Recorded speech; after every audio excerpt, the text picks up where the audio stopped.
The video recorded last month shows multiple players beating up 14-year-old quarterback Rodney Kim Junior. Two players then jump on him. I can't comprehend it. This barbaric behavior has to stop. His parents are now suing the Board of Education for $12 million. It's not about the money. It's about my child, the fact that he could have lost his life. He could be paralyzed right now. Their son had just been promoted to the varsity team at Davidson High School in Mobile, Alabama. Instead, he needed surgery to repair his broken arm. In a written statement, school administrators say this type of behavior is completely unacceptable and not tolerated in this school system.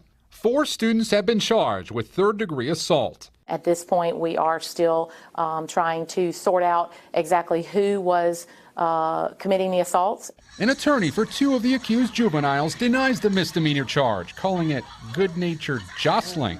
Hazing isn't just a problem on college campuses. One study found that 47% of all undergrads say they experienced it in high school.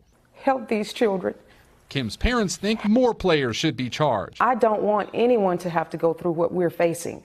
But most of all, they want to call attention to what they see as a national fight against hazing. Gabe Gutierrez, NBC News. Hey, NBC News fans, thanks for checking out our YouTube channel. Subscribe by clicking on that button down here and click on any of the videos over here to watch the latest interviews, show highlights, and digital exclusives. Thanks for watching.